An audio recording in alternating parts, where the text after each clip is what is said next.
आज हम पढ़ने वाले हैं 12th क्लास का इंग्लिश और इंग्लिश में ये चैप्टर नंबर 7 है पोइट्री सेक्शन का। तो चलिए पढ़ना स्टार्ट करते हैं। चैप्टर का नाम है मैकाविटी द मिस्ट्री कैट।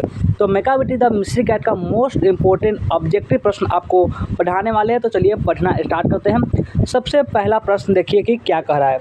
सबसे पहला प्रश्न है कि Macavity the mystery cat is written by, यानी कि मैकाविटी द मिस्ट्री कैट को कौन लिखे है, रूपर्ट ब्रूक या टी.एस. एलियट या कमला दास या जॉन डन। तो मैकाविटी द मिस्ट्री कैट को कौन लिखे है, तो मैकाविटी द मिस्ट्री कैट को लिखे है टी.एस. एलियट जी, यानी कि ऑप्शन नंबर बी हो जाएगा इसका करेक्ट आंसर। तो चलिए अगला प्रश्न पर आते हैं। अगला प्रश्न है 2 नंबर और इसमें कि मैकाविटी इज कॉल्ड, मैकाविटी को किस नाम से जाना जाता है, द हिडन पॉ या द एक्सपोज पॉ या द नटी पॉ या द मिस्टीरियस पॉ। तो मैकाविटी द मिस्ट्री कैट को हम हिडन पॉ या छुपा रुस्तम यानी छुपा हुआ होता है ना बिल्ली, तो उसी के नाम से जानते हैं, हिडन पॉ के नाम से। चलिए अगला प्रश्न देखते हैं। अगला प्रश्न है 3 नंबर। 3 नंबर प्रश्न है कि Macavity is a dash, Macavity is a dash. Macavity क्या है, डॉग है, लायन है, कैट है या रैट है। तो क्या हुआ, रैट है, ये सही बता रहे हैं ना, रैट होगा ना। अरे नहीं, रैट नहीं होगा। मैकाविटी एक कैट है, बिल्ली है।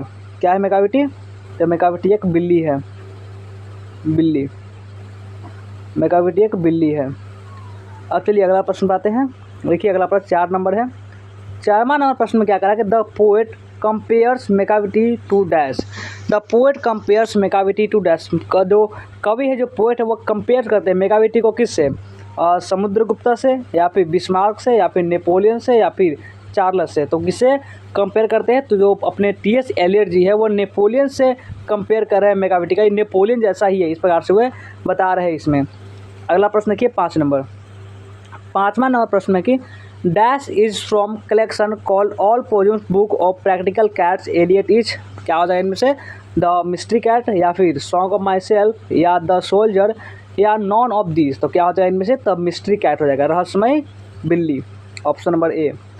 चलिए अगला प्रश्न पर आइए। अगला प्रश्न 6 नंबर। 6 नंबर प्रश्न है कि Macavity the pet cat of dash, Macavity is the pet cat of dash, T S. Eliot, D H. Lawrence, Walt Whitman या नॉन ऑफ दीज। क्या हो जाएगा इनमें से, तो ऑप्शन नंबर ए हो जाएगा, T S. Eliot, option number A हो गया इसका करेक्ट आंसर। चलिए अगला प्रश्न पर आते हैं। अगला प्रश्न देखिए कि अगला प्रश्न में क्या कह रहा है। अगला प्रश्न है 7 नंबर और ये 7 नंबर प्रश्न है कि dash is a ginger cat. क्या है कि dash is a ginger cat. क्या हो जाएगा, मैकाविटी या पेकाविटी या रेमाविटी या फिर नॉन ऑफ दीज। तो डैश या जिंजर कैट क्या हो जाएगा, जिंजर कैट कौन है, तो ये मैकाविटी यही है जिंजर कैट, यानी अदरक के बिला नहीं, ये जो लंबा और पतला है इस प्रकार से, इसलिए जिंजर का यूज किया जाता है। 8वां देखिए, 8वां प्रश्न क्या कर रहा है, Macavity is full of dash. Macavity भरा हुआ है किससे, हैप्पीनेस से, खुशी से या सैडनेस या दुखी से या फिर डिसाइडफुलनेस से या नॉन ऑफ दिस। तो हो जाएगा डिसाइडफुलनेस से, छल कपट वाला है ये बिल्ली, ये कोई साधारण बिल्ली नहीं है, ये मिस्ट्री कैट है, रहस्यमय बिल्ली है, ऑप्शन नंबर सी हो गया इसका करेक्ट आंसर। तो कैसा लगा वीडियो कमेंट करके हमें जरूर बताएंगे। वीडियो को लाइक नहीं किए, जल्दी से फटाफट से लाइक करेंगे, शेयर करेंगे। जो भी नए बच्चे होंगे इस चैनल को सब्सक्राइब तो कर ही लेंगे, फटाफट से सब्सक्राइब भी कर लेंगे।